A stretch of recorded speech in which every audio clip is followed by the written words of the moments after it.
Today we're going to talk about why no one takes the Houston Rockets seriously as contenders in the Western Conference. Because when I hear people talk about who's winning in the West, they talk about OKC, they talk about the Lakers, they talk about the Warriors. I even hear people talking about the Nuggets, but the Houston Rockets are the second seed in the Western Conference, and they are there for a reason, and they shouldn't be taken lightly in a playoff matchup. Now, before we get to the film room where I break down what they've been doing so well lately, in particular in the game against the Warriors where they held Steph Curry to just 3 points, make sure you subscribe to this channel so you can keep seeing breakdowns, because every day in the playoffs there are going to be breakdowns here showing you the X's and O's of what happened on the court in all the playoff matchups. But the Houston Rockets, 52-27, they're 18-6 since the All-Star break. They've won 15 of their last 17 games. They're coming into form at the perfect time of the season. I know they had a little blip previously, but they're finding their form at the perfect time. They beat the Cavs in back-to-back games. They beat the Celtics at the end of January. They just beat the Thunder last week in a convincing win. And last night,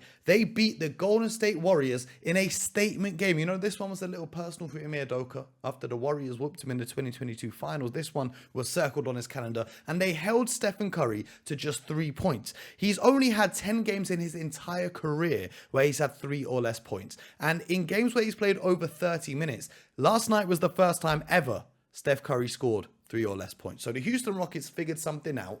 Now the playoffs are about matchups and making adjustments, but let's head to the film room and break down what happened. Okay, so immediately from the tip-off, you can see what the Rockets are trying to do. They're going to put their best defender, their most athletic defender, right here, Amen Thompson, on Stephen Curry. He's picking him up at the logo, and he's just really got all of his attention on him. He's not worried about anything that happens over here. Ime Udoka's game plan for this game was we can live with Moses, Moody, we can live with Podziemski, we can live with Draymond, we can live with Jimmy, but we are not letting Stephen Curry get heated up in this one. So right off the bat, they're just taking Steph Curry off the play. They send Jimmy Butler to the lane. He gets out to the corner for Moody, who misses a 3. And that's what the game plan was for the Houston Rockets.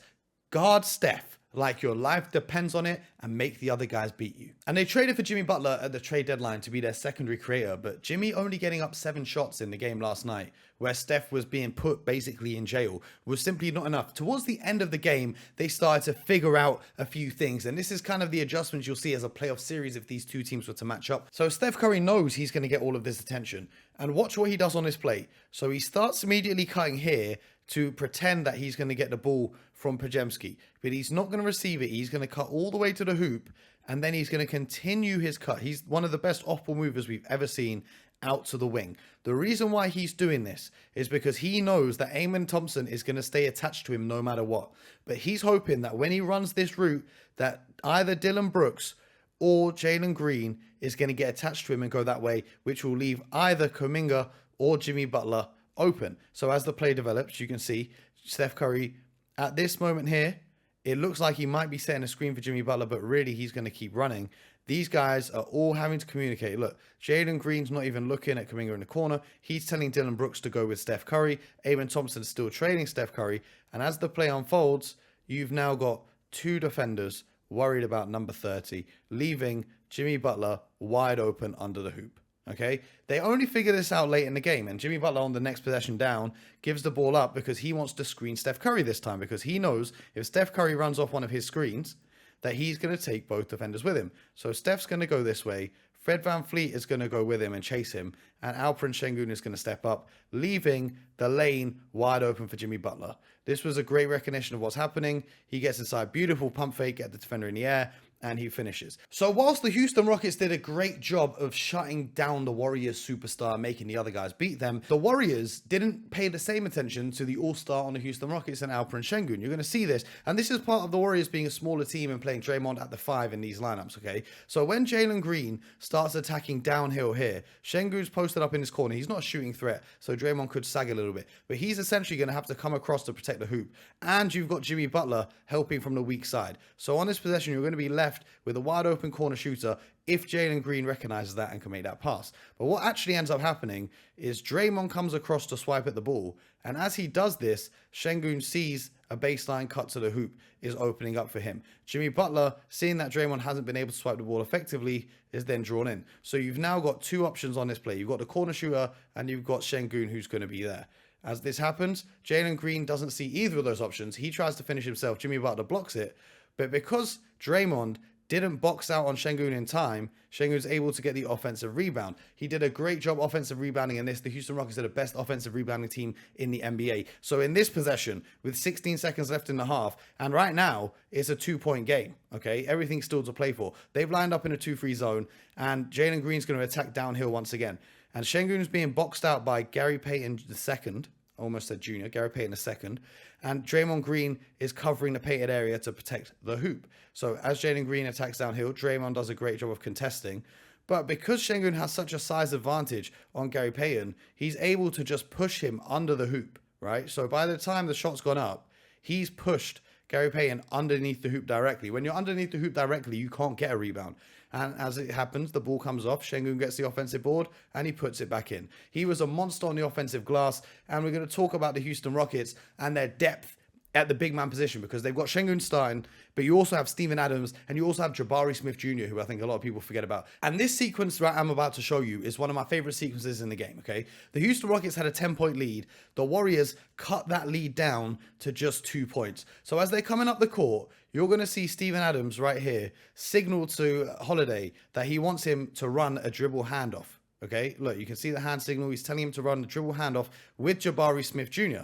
The reason for this is Holiday's guarded by Podziemski, and Buddy Hield is guarding Jabari Smith Jr., who's a much bigger player. So if these two players switch for Golden State, or even if they don't switch, you're going to have an advantage. So Holiday does a good job setting his screen, and then the ball's going to go to the elbow with Steven Adams. As that happens, Jabari Smith Jr., because Podziemski is expecting him to screen again for Aaron Holiday to come and get the ball. They're not anticipating Steven Adams being a great playmaker that he is.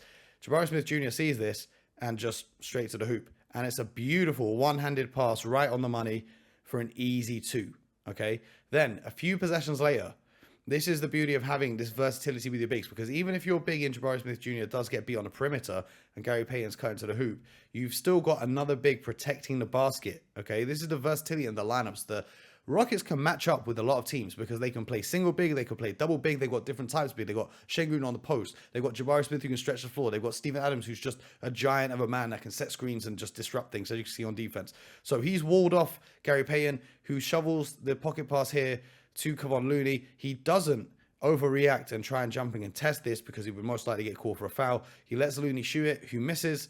All right, and the Rockets come away. That same play, okay, they've come down the other end now. The Rockets down the stretch were trying to isolate Jalen Green on Steph Curry. So whoever Steph Curry was guarding, they will come up and set a screen for Jalen Green to try and get that switch, okay? And that's exactly how this unfolds. Jalen Green doing his thing, having a little dance. He draws 2 defenders. So he gives up the ball to a cutting Thompson. He gets into the paint, and that forces Kevon Looney, who's already trying to box out Steven Adams because he's such a physical presence. He's now going to have to step up because Amen Thompson, the fantastic athlete, is driving downhill. He steps up, and what does that leave? Steven Adams ready to tip the ball back in. And that Jalen Green picking on Steph Curry is something that happened throughout the rest of the stretch of this game. But let's look at this possession, the next possession down for Houston, right? Jalen Green has managed to beat his man with a little pump fake. He steps into the step back 3. He shoots it. It doesn't go. Once again, another offensive rebound for the Houston Rockets. But just look at where everyone is, right? Steven Adams has position here if the rebound comes short. Thompson is taking out this play, and Thompson is such an athletic athlete.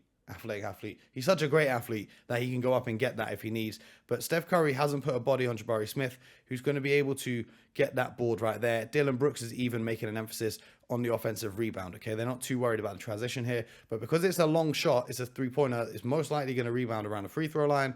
That's exactly where it goes. Jabari Smith gets it. Back to Jalen Green, who follows his shot, and he soars in for the dunk. And that play was so important because Jalen Green is one of those players who plays on rhythm. And if you can get him some easy buckets, he can then heat up. That's important for the Houston Rockets because the biggest question mark over them is their half-court offense and have they got someone they can rely on to score in the playoffs. But if you get Jalen Green some of those easy looks, this is what happens next, right? As I said, they're going to target Steph Curry. So straight away here, Dillon Brooks sets the screen because this is the matchup they want. Okay, they get the matchup they want and he's just in his bag. He knows Steph can't guard him. A little through the legs cross into the step back 3. He knocks that one down. So he's had the dunk. He's had that step back 3. And then on this possession, even though it's Amen Thompson with the ball, He's going up against Buddy Hield, draws 2 defenders in the lane, leaving Jalen Green wide open. He's now feeling the rhythm. He's now locked in, rises up, and shoots a huge 3 to increase the lead to 13. But now he's in his bag. He's feeling himself. He knows Steph can't do nothing. Sets the screen on Jimmy. Dillon Brooks comes and sets the screen on Jimmy to get the matchup they want. Steph Curry jumps out on him. Ime Udoka is telling the team to clear out. He's saying, look, guys, just get out of the way. Just let that man work. Can I have this dance? Is that what Mark Jackson used to say? Jalen Green going to his bag. A little push-off, but that's not an offensive foul anymore in the NBA. Rises up in the mid-range. That's a bucket right there. And that's how the Houston Rockets beat the Golden State Warriors. And the thing about the Rockets, the question marks are on the offensive side of the ball. When the game slows down, can they generate stuff in the half court? Because there were stretches in this game where their half court offense was very stale. It was a lot of isolation heavy stuff and it wasn't looking good. But if Jalen Green can find his rhythm and play like that, that's going to be fantastic. But that might not be sustainable for a 7-game series because we've seen Jalen Green be inconsistent. What is sustainable, though, is rebounding and playing defense. I didn't even get to talk about their defense in this video. We're going to have to do another video on that when the playoffs begin. But they have such a big athletic team that they can cause real problems. You've never seen a team do this good a job on Stephen Curry in the past 10 years. Not one team has done this good of a job on Steph in the past 10 years. And they managed to do that. They've shown a little preview of what they can do in the postseason if they get there. And then having the big man rotation of Sengun, Adams, and Smith means that they're constantly on the offensive glass, allowing pressure. So people say the Rockets aren't a threat in the playoffs because their half-court offense isn't good and they struggle to generate quality looks. But the thing is, even if they don't find good shots and even if they miss shots, more times than not, they get another chance at it because they've got the offensive rebound. So I'm not saying the Houston Rockets are going to win the West. I'm just saying don't be so quick to write them off because the playoffs are all about matchups. Okay, if they come up against a team like the Warriors, they might cause them some real issues. It just depends who they're going to go up against. So we're going to have to see where the seeds filter out. And if you want to hear more, check out the Hoop Genius podcast. Link in the bio. We're breaking down everything every day this week as the playoffs are upon us. And I appreciate you guys watching. Let me know what other breakdowns you want to see in the comments below. And until next time, get buckets.